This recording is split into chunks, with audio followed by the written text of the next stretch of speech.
ચાલો મિત્રો, good morning. આપણે અગાઉ નિરુપાધિક સંવિધાન વિશે જે ચર્ચા કરી તેની અંદર નિરુપાધિક સંવિધાનની વ્યાખ્યા, નિરુપાધિક સંવિધાનનું બંધારણ, જેની અંદર નિરુપાધિક સંવિધાનમાં આવતા પદો, કેટલા પદ આવે છે તો કે 3 પદ આવે છે, તેની ચર્ચા કરી. ત્યારબાદ નિરુપાધિક વિધાનમાં આવતા વિધાનો, નિરુપાધિક સંવિધાનની અંદર આવતા વિધાનો, કેટલા વિધાનો આવે છે 3, તેની ચર્ચા કરી. બરોબર? 3 પદ કયા કયા? પક્ષપદ, સાધ્યપદ અને મધ્યપદ. 3 વિધાનો કયા કયા તો કે સાધ્ય વિધાન, જો ક્રમમાં જ, બરોબર, આ યાદ રાખવાના છે ક્રમમાં. પહેલું સાધ્ય વિધાન આવે એટલે કે સાધ્ય વિધાન, પક્ષ વિધાન અને ફલિત વિધાન. આ 3 વિધાનો છે. 3 પદો અને 3 વિધાનોની વ્યાખ્યાની પણ આપણે ચર્ચા કરી. હવે એથી પણ આપણે આગળ આવીએ છીએ. નિરુપાધિક સંવિધાનની આકૃતિ અને ભેદ. મિત્રો, મેં 11મા ની અંદર તમને યાદ હોય તો ચર્ચા કરી હતી કે ભેદ તમને આવડી ગયા છે, બરોબર ને? અને હમણાં કદાચ કોઈને યાદ નહીં હોય તો આવડી જશે. જે વિધાનનો પ્રકાર હોય એ એના ભેદ છે. આકૃતિ અને ભેદ આ બે વસ્તુ શીખવાની છે. 5 મિનિટની અંદર આવડી જશે. 5 મિનિટની અંદર વ્યવસ્થિત ધ્યાન આપશો તો 5 મિનિટની અંદર આવડી જશે. બરોબર? હું ગેરંટી આપું છું કે તમારા માતા-પિતા 5 ધોરણ ભણેલા હોય એમને પણ 5 મિનિટમાં આકૃતિ અને ભેદ શીખવાડી દઉં. બરોબર? પહેલા આકૃતિ અને ભેદ આ બંને 2 માર્ક્સની અંદર પૂછાતું. આમ તો 6 માર્ક્સમાં બધું થઈને આકૃતિ અને ભેદ. આ વખતે પણ આપણે એટલી ગણતરી રાખીશું જ કે 6 થી વધારે માર્ક્સનું પૂછાશે, ઓછું નહીં. એટલે આપણને આવડતું હોવું જોઈએ. ખાસ ધ્યાન આપજો. બરોબર? નિરુપાધિક સંવિધાનમાં આવતા આકૃતિ અને ભેદ. તો ભેદ વિશે તો હમણાં તમને આવડી જવાનું છે મોટા ભાગનાને. જેને વિધાનના પ્રકારોની ખબર છે એ બધાને આવડી જશે. નિરુપાધિક વિધાનના જેને પ્રકારની ખબર છે. હવે આકૃતિ આવડી જવાની છે. આકૃતિમાં કાંઈ નથી, બહુ સહેલી છે, પણ એની વ્યાખ્યા આપણે સમજવી જોઈએ કે સંવિધાનની આકૃતિ એટલે સંવિધાનમાં બંને આધાર વિધાનમાં, સંવિધાન હોય એના બંને આધાર વિધાનમાં મધ્યપદ. આકૃતિ કોના આધારે નક્કી થાય છે? મધ્યપદના આધારે. મિત્રો, આપણે સંવિધાન બનાવ્યું તો અહીંયા પણ હું નાનું એવું બનાવું છું. સર્વ બાળકો ચંચળ છે, ચિંટુ બાળક છે, તેથી ચિંટુ ચંચળ છે. પક્ષપદ ને તો ખબર પડી ગઈ ને હવે કે પક્ષપદ આમાંથી કયું પક્ષપદ છે? તો પહેલા આપણે કોને જોવાનું છે? ફલિત વિધાનને. એના માટે પ શું મૂકીએ છીએ? પ. બરોબર ને? પક્ષપદ માટે આપણે આના માટે શું મૂકશું? પક્ષપદનો પ મૂકશું. અહીંયાથી જ આપણે નક્કી કરવાનું આ પક્ષપદ છે અને આ સાધ્યપદ. સાધ્યપદ માટે સા. બરોબર? હવે ચિંટુ ક્યાં આવ્યું છે? અહીંયા. એટલે આ શું થશે? પક્ષપદ. અને ચંચળ અહીંયા આવ્યું છે એટલે આ શું થશે? સાધ્યપદ. આ બે વિધુય શું છે? મધ્યપદ, મધ્યપદ. આ બે આધાર વિધાન કહેવાય અને ફલિત વિધાન કહીએ છીએ. અહીંયા આપણે આને નામ આવે છે સાધ્ય વિધાન, પક્ષ વિધાન અને ફલિત વિધાન. બરોબર? આવું થાય છે ને? બરોબર? હવે જો આના આધારે તમે સમજવા જશો તો તમને ઝડપથી સંવિધાનની આકૃતિ, બરોબર, એટલે શું એની વ્યાખ્યા આવડી જશે. જુઓ, સંવિધાનની આકૃતિ એટલે સંવિધાનમાં આ આખે આખું સંવિધાન કહેવાય.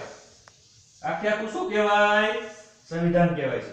સંવિધાનની આકૃતિ એટલે સંવિધાનમાં બંને આધાર વિધાનોમાં, બે આધાર વિધાન એટલે એક આધાર વિધાન આ અને બીજું આધાર વિધાન આ, બંને આધાર વિધાનમાં મધ્યપદે લીધેલા સ્થાન પરથી. કોને? મધ્યપદે. ક્યાં છે મધ્યપદ? એક અહીંયા છે અને બીજું ક્યાં છે? અહીંયા. મધ્યપદે લીધેલા સ્થાન પરથી નક્કી થતું સંવિધાનનું રૂપ. મધ્યપદના આધારે એનું રૂપ નક્કી થાય છે. આકૃતિ એટલે આકૃતિ જેવી જ બનાવવાની છે, બરોબર? એટલે એ શેના આધારે નક્કી થાય છે તો કે મધ્યપદના સ્થાનને આધારે નક્કી થાય છે મધ્યપદ કઈ જગ્યાએ આવેલું છે બે આધાર વિધાનમાં એના આધારે નક્કી થાય છે તે રૂપ સંવિધાનનું રૂપ એટલે આકૃતિ બરોબર આકૃતિ એટલે શું તો કે સંવિધાનમાં બંને આધાર વિધાનમાં મધ્યપદે કોને લીધેલું મધ્યપદે લીધેલા સ્થાનને આધારે નક્કી થતું સંવિધાનનું રૂપ એટલે મધ્યપદ જો અત્યારે અહીંયા મધ્યપદ છે ક્યારેક આ બેમાં હોય આ ઉદ્દેશ્ય પદ કહેવાય બરોબર ને તો અહીંયા ઉદ્દેશ્ય પદમાં છે અહીંયા વિધેય પદમાં છે ઉદ્દેશ્ય પદ આને કહેવાય વિધેય પદ આ છે બરોબર તો અહીંયા છે એવી રીતે ક્યારેક મધ્યપદ અહીંયા ને અહીંયા પણ હોઈ શકે બે અહીંયા પણ હોઈ શકે ક્યારેક એવું પણ બને એક મધ્યપદ અહીંયા હોય ને એક અહીંયા હોય ક્યારેક એવું પણ બને કે એક મધ્યપદ અહીંયા હોય ને એક મધ્યપદ અહીંયા હોય એવું થઈ શકે એટલે મધ્યપદ જ્યાં જ્યાં બદલાય આ ચાર જગ્યાએ મધ્યપદ હોઈ શકે આ 1 2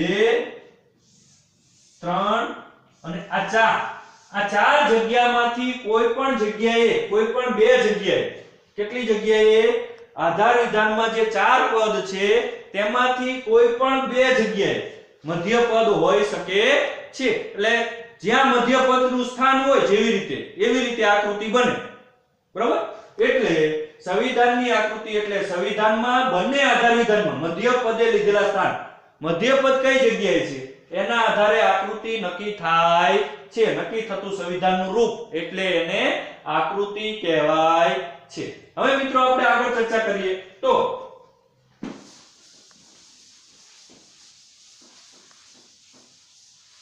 મગજની અંદર તમે ફિટ કરી દો ચાર આકૃતિઓ છે કેટલી છે ચાર આકૃતિઓ કેટલી છે ચાર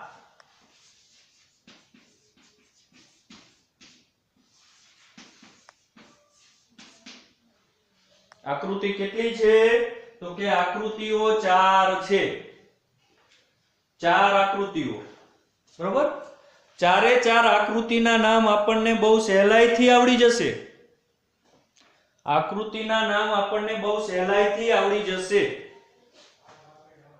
બરોબર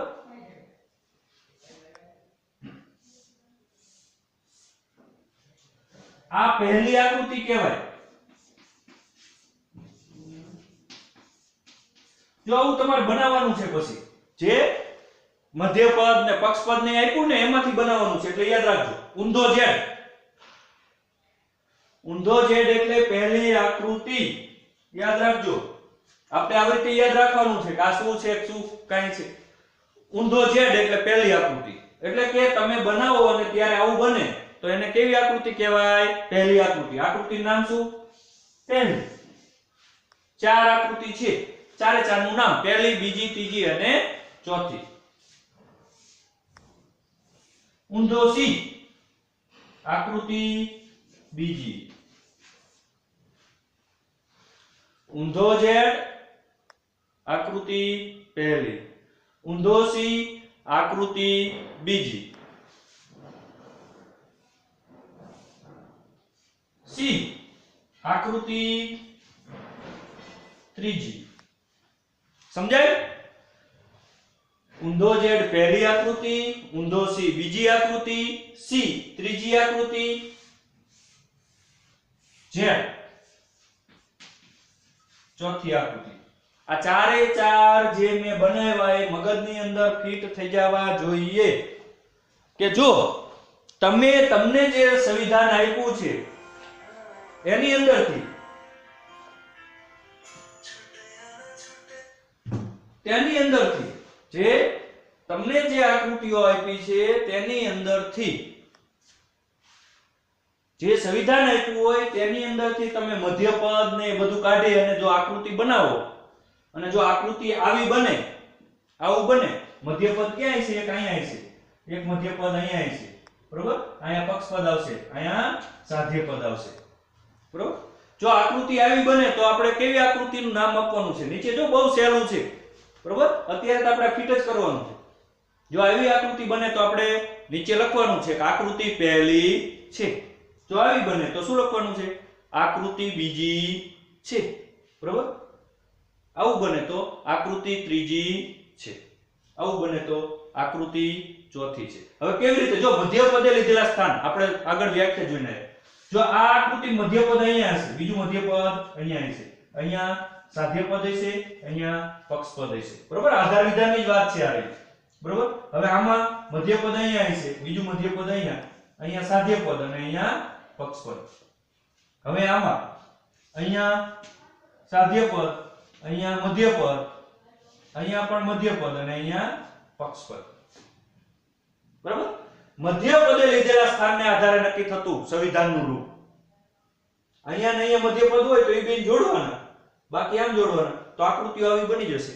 ચાર આકૃતિઓ છે. આપણે અત્યારે આગળ હું ચર્ચા કરીશ ત્યારે આપણે વ્યવસ્થિત રીતે હજી આથી આગળ સમજીશું. અત્યારે માત્ર આપણે મગજની અંદર એટલું જ ફિટ કરવાનું છે કે ઊંધો ઝેડ હોય તો પહેલી આકૃતિ, ઊંધો સી હોય તો બીજી આકૃતિ, સી હોય તો ત્રીજી આકૃતિ, ઝેડ હોય તો આકૃતિ ચોથી. બરોબર? આ ચાર આકૃતિઓ છે એ આપણને ખ્યાલ હોવો જોઈએ. આ આકૃતિઓ ચાર છે. બરોબર? અત્યારે આપણે અહીંયા રાખીએ છીએ. કાલે આપણે આકૃતિ કેવી રીતે બને તેની વિશે ચર્ચા કરીશું, અથવા થોડુંક એમાં જે કંઈ છે એ બાબતની ચર્ચા કરી અને પછી આગળ ચાલીશું. આકૃતિઓ બહુ સહેલી છે, બનાવતા તમને 5 મિનિટની અંદર આવડી જશે.